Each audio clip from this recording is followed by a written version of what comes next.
Esta é a história do dia da Rádio Observador. O 112 vai ter máquinas a atender o telefone?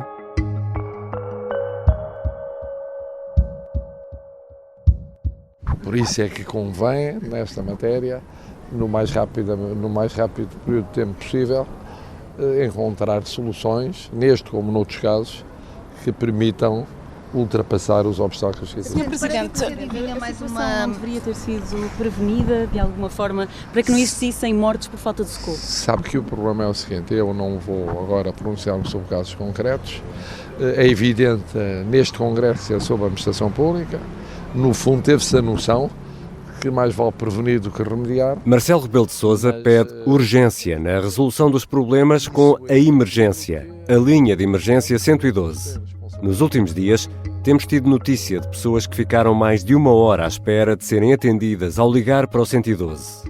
Uma situação agravada pela greve dos técnicos de emergência pré-hospitalar às horas extraordinárias, uma greve que, entretanto, terminou. Segundo informações avançadas pelo Público, Correio da Manhã e SIC, podem ter morrido 7 pessoas durante o período da greve por demora no atendimento da linha de emergência. É sobre isto que vou conversar com Nelson Olim, médico, cirurgião, com muitos anos de experiência na área de emergência médica, é também professor na Faculdade de Medicina da Universidade de Lisboa e conselheiro da Organização Mundial da Saúde na área do trauma para a região do Médio Oriente. Eu sou o Ricardo Conceição e esta é a história do dia, de sexta-feira, 8 de novembro.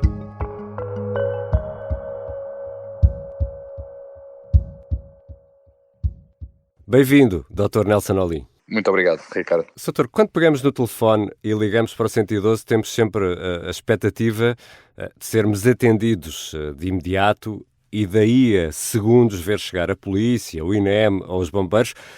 Ora, todos sabemos que a realidade é bem diferente, mas qual é o tempo padrão recomendado para que nos atendam quando ligamos para o 112? Bem, na verdade, para já explicar que quando falamos de 112 e depois falamos de INEM são coisas diferentes, ok? Há uma central 112 que depois distribui a chamada para quem precisa dessa chamada. Ou seja, quando eu ligo com um problema de saúde, eu sou atendido pela central 112 e a central 112 reencaminha para o INEM, ok? Portanto, são duas chamadas, na verdade, ok?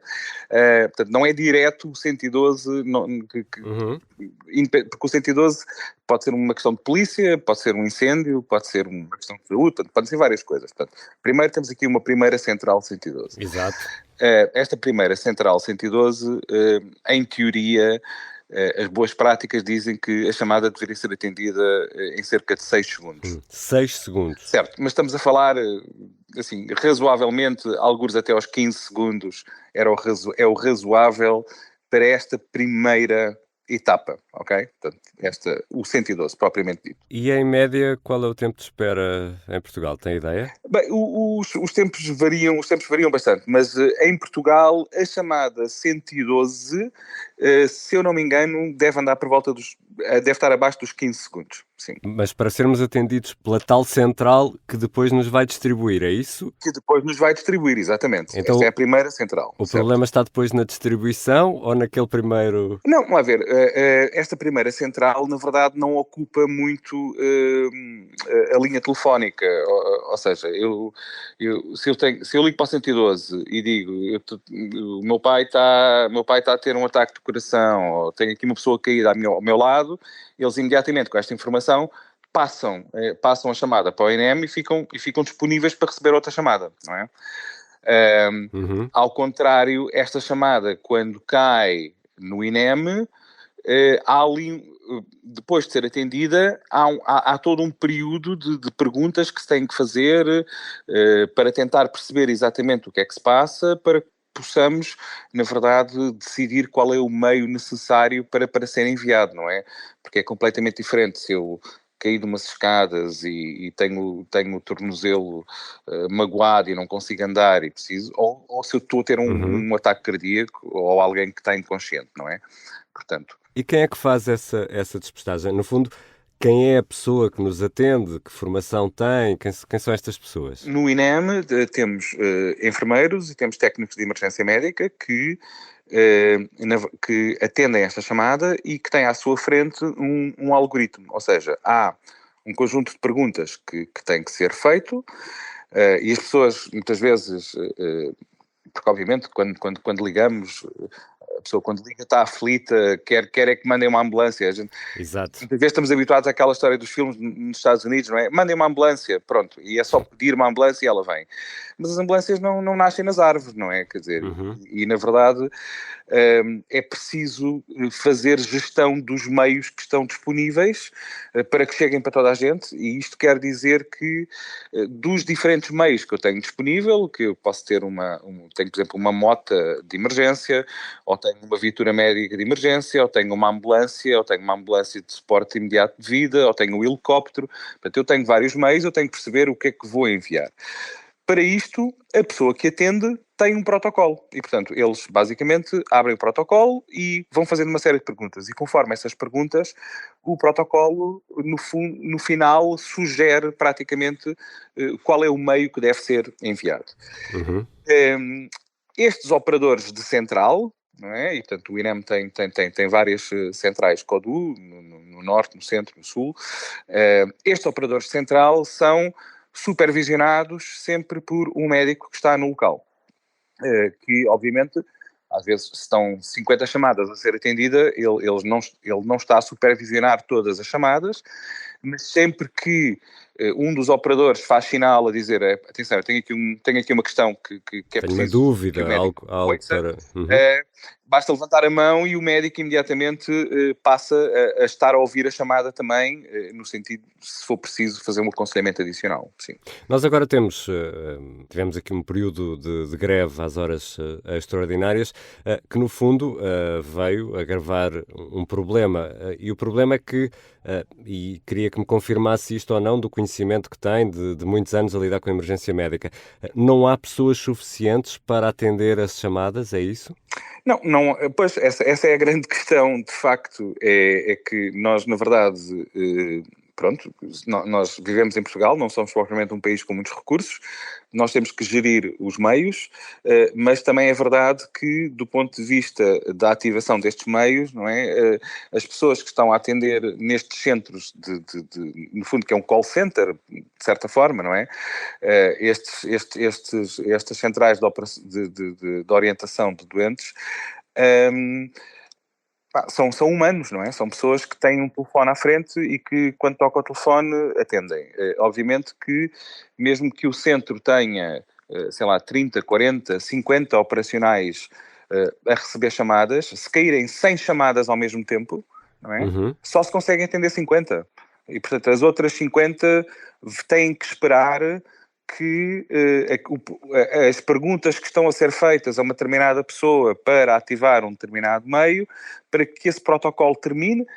Em teoria, esse protocolo deve ser suficientemente rápido, quer dizer, estamos a falar provavelmente de 2 minutos, 3 minutos no máximo de questões, quer saber o que é que aconteceu, onde é que é, qual é a morada, e, portanto, ter ali informação suficiente para decidir o que é que se vai enviar, e só ao fim destes 2 ou 3 minutos é que a linha está livre outra vez e que se pode atender a uma segunda chamada. Portanto, é óbvio que não há aqui o número certo. Obviamente, se nós tivéssemos uma central com 1000 operacionais, não é? O tempo de espera era 0 segundos, não é? Era nulo, claro. Exatamente. Portanto, é tudo uma questão de recursos, claramente. Mas isto é um problema que se agravou agora? É algo que já vem de trás? Parece que, de repente, acordámos para esta realidade. É uma consequência direta da greve? Vamos ver, por um lado, há uma consequência direta, obviamente, porque há menos pessoas a atender chamadas e, portanto, havendo menos pessoas a atender chamadas, é fácil de perceber que o tempo de espera aumenta, não é? Agora, também é verdade que mesmo nos melhores dias pode haver alturas de pico, não é? Onde simplesmente não é possível lidar, mesmo com digamos assim, com todos os postos ocupados, não é possível lidar com o volume que chega e daí também a recomendação, muitas vezes, que é feita de que as pessoas, se não for uma coisa verdadeiramente urgente, não é, que liguem para a Saúde 24 em vez de estar a ligar para o 112, porque essa é outra questão, não é? Muitas vezes a linha está ocupada com questões que não são verdadeiramente graves ou que não necessitariam, na verdade, de ir via 112. Mas uma hora à espera, ou casos em que há mais do que uma hora à espera, é uma situação que nos deve preocupar a todos. É verdade. Isso, eu concordo com isso plenamente. Agora, há aqui duas questões que são muito importantes. Primeiro, nós temos, e as pessoas provavelmente não têm muita noção disto, nós temos um dos melhores sistemas de emergência médica do mundo. E eu conheço muitos fora de Portugal e portanto, não tenho qualquer problema em dizer que o nosso sistema é um dos melhores do mundo. Podia ser melhor, podíamos ter o dobro das ambulâncias, o dobro das viaturas médicas, o triplo dos helicópteros, claro, obviamente, não é? E seríamos ainda melhores. Mas nós temos um sistema bom e que funciona. Agora, é óbvio que se de repente há menos pessoas a atender chamadas, não há ambulâncias suficientes, se há um dia qualquer em que há um pico e por uma razão qualquer há uma chamada que demorou muito mais tempo, aliás, eu imagino que há um inquérito a decorrer exatamente para perceber porquê que isto aconteceu, mas eu diria que estes eventos devem corresponder a 0,00001% de todas as chamadas que lá caem. E, portanto, temos de também pôr a coisa em perspectiva, não é? Quer dizer, não é habitual isto acontecer. Aconteceu, é uma infelicidade, mas as pessoas têm que ter noção de que não é esta a regra, não é? Já voltamos à conversa com Nelson Olim, médico, com vasta experiência no campo da emergência médica. Temos ainda de olhar para as propostas do Governo para tentar minimizar estes problemas e uma delas passará por ter máquinas a atender o 112?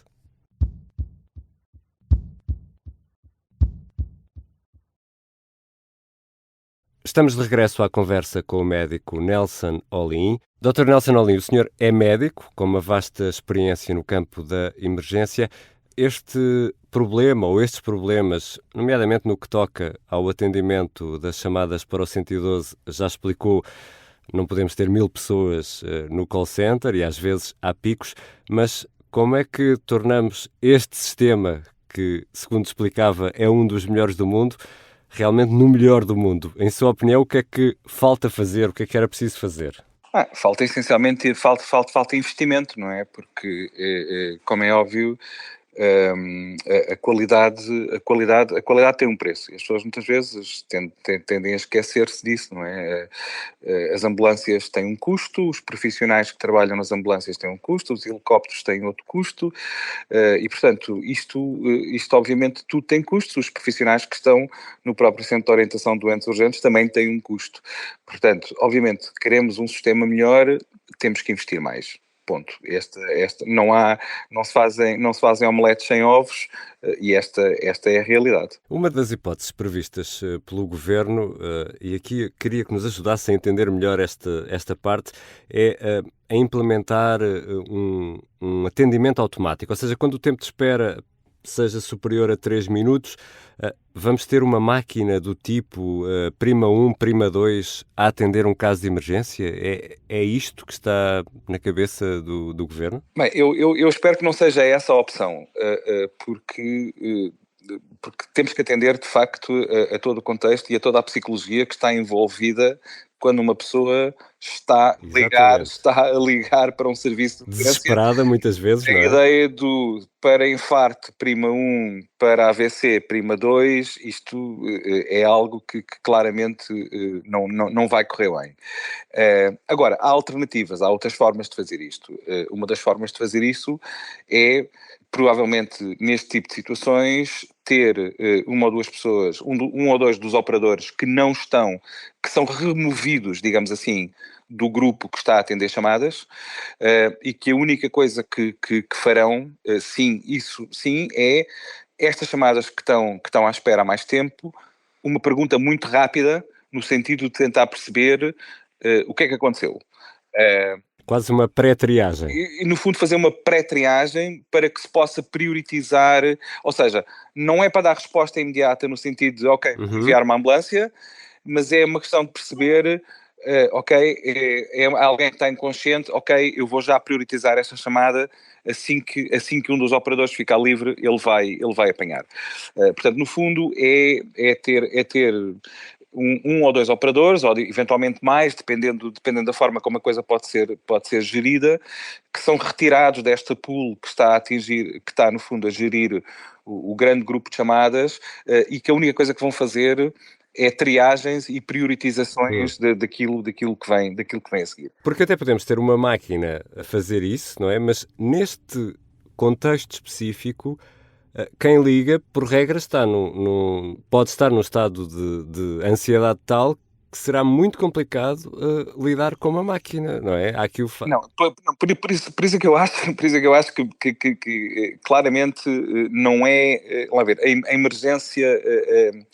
A emergência tem que ser humana. Exato. Nesta fase. Nós ainda estamos numa fase, eu não sei se daqui a 10, 20 anos se a coisa vai ser diferente, mas nós nesta fase nós precisamos de uma urgência humana. Só para ter uma ideia, muitas vezes as pessoas ligam e estão tão aflitas que os operadores de central têm dificuldade em recolher uma informação tão básica qual é a morada. Porque a pessoa começa a dizer e começa a, olha, aconteceu isto e fizeste e não sei o quê, e ele caiu, e ele diz, mas eu preciso saber a morada. Ok? E muitas vezes só o recolher esse dado é extremamente difícil. Tal é a ansiedade de quem está a ligar. Portanto, obviamente, eu espero que não tínhamos que implementar um sistema das primas. E há algum país onde isto já funcione? Tem ideia disso? Que eu tenha conhecimento, não. A maior parte dos sistemas que eu conheço e nomeadamente em países desenvolvidos, que são aqueles que nós, no fundo, temos que nos comparar, têm protocolos, da mesma maneira que nós temos protocolos para ativar os meios, têm uma sequência de perguntas que têm que ser feitas. Isto garante não só uma standardização do processo, como, de certa forma, evita a subjetividade de quem está, por um lado, a dar informação e de quem está a receber a informação, não é? Porque eu não vou mandar uma viatura médica ou um helicóptero só porque a pessoa que do outro lado está muito, muito, muito aflita, não é? Eu vou enviar porque há um protocolo e no final do protocolo eu tenho a indicação de que este é o melhor meio para enviar. Okay? Portanto, que eu conheça, não há sistemas automatizados neste momento. E toda esta conversa leva-nos aqui a uma grande pergunta e é uma questão de confiança no sistema de emergência. Se eu tiver um problema e ligar, a minha expectativa é que alguém me atenda e que o socorro venha.